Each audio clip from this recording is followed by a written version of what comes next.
Hold firmly, even when your surroundings are in turmoil. Your world may be shaking violently, pulling you in all directions. No matter how much you try to remain balanced, the blows of life keep knocking you down. On one side, temptations pull at you. On the other, trials press against you. The weight of exhaustion and frustration bears heavily, and at moments, you feel you cannot take another step. But look closely, there is a rope stretched out before you, solid and unbreakable, meant to keep you anchored. The responsibility is yours to keep your grip steady. Qais ibn Abd rahimahullah once said, I was in the masjid when a man entered, a man of beauty in character, humility, and righteousness. He began praying 2 rakadas. While he prayed, people around whispered, that is Abdullah ibn Salam, a man from among the people of paradise. After he finished, I approached him and said, Are you the one they say is from the people of paradise? He replied, Subhanallah, people should not speak of things they cannot confirm. However, I did have a dream during the time of the Prophet ﷺ. Abdullah ibn Salam, formerly the chief rabbi in Medina, who became one of Islam's greatest scholars, continued, In my dream, I entered a vast and beautiful garden. In the middle of that garden stood a tall pole, and at the top of the pole was a grip. I was told to climb up and grasp it. I said, How will I be able to reach it? Suddenly, an angel appeared beneath me, lifting me upward with a force like a strong wind. I reached the top and grasped the grip. I awoke from the dream, still holding on to that grip at the top of the pole. I went to the Prophet ﷺ and asked about its meaning. He said, As for the garden, it is the garden of Islam. As for the pole, it is the pillar of Islam. The Prophet ﷺ described a time when being patient would be like holding on to a burning coal, a time when desires are all around and easily accessible. He also said to cling to his sunnah firmly, like a man biting down with his molar teeth, because living in an age of deception means that leaving the sunnah can quickly lead to misguidance. The Prophet ﷺ also mentioned the person invited to commit fornication by a woman of beauty and high status, but who resists, saying, I fear Allah, because he withstood that heat of temptation, Allah will grant him the cool shade of His throne. Reflect on his statement that the greatest form of jihad is speaking the truth before a tyrant. Imagine companions such as Abdullah ibn Adi Wadhafa radiyallahu anhu and others who stood before powerful rulers and spoke words of truth. Think also of the courageous men and women of Gaza who faced their oppressors daily without flinching. Some lose their lives, but they do not bow to the throne before them, and their souls ascend swiftly to the throne of the Most Merciful to dwell in paradise forever. In the end, the pressure lasts only a moment, but the reward is eternal. No pressure in life is greater than the moment of death. That is why one of the most frequent supplications of the Prophet ﷺ was, O turner of hearts, keep my heart firm upon your religion. The word thabat, firmness, is key. Allah says, Allah will make firm those who believe with the firm word in this life and in the hereafter.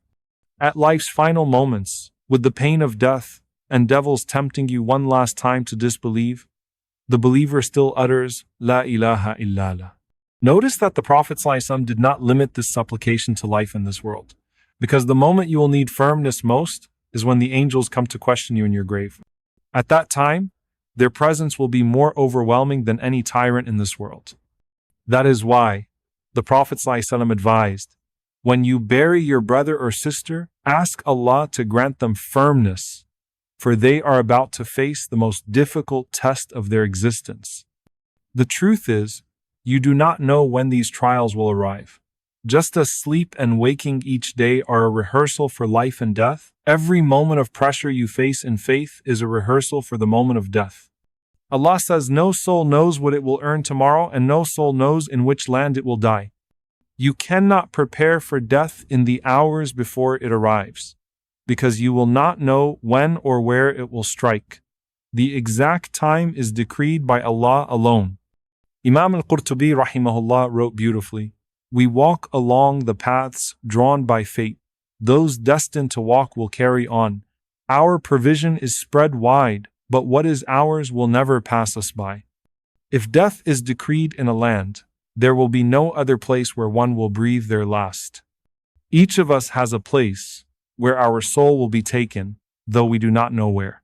The Prophet ﷺ said that when the time comes, Allah will create a need for us to be in that exact location, where the angel of death will take our soul.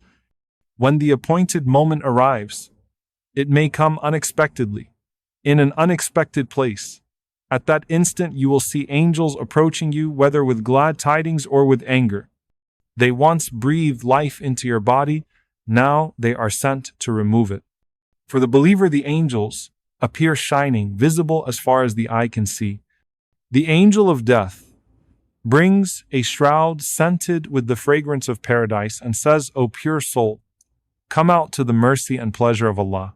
Your soul leaves your body smoothly, like the last drop of water from a jug, with no pain or trauma, eager to meet its Lord. For the wicked soul, the angels arrive in terrifying form, striking the soul which tries to hide inside the body. It is dragged out with a hook, tearing like wool through thorns. The call is, "Come out to the anger of the Lord you disobeyed and to the punishment you denied."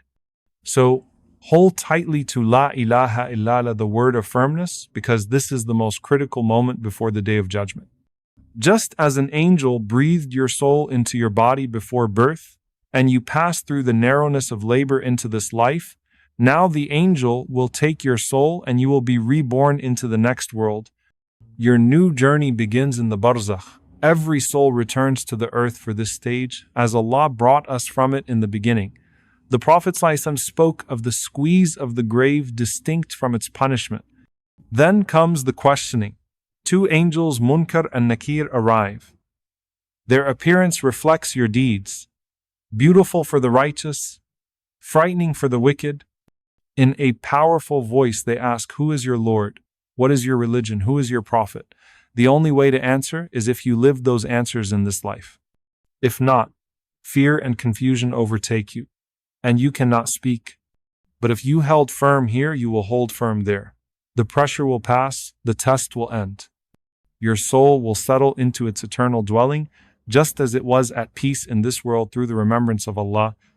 Perhaps I might do good in what I left behind. No, it is only a word He speaks, and behind them is a barrier until the day they are resurrected.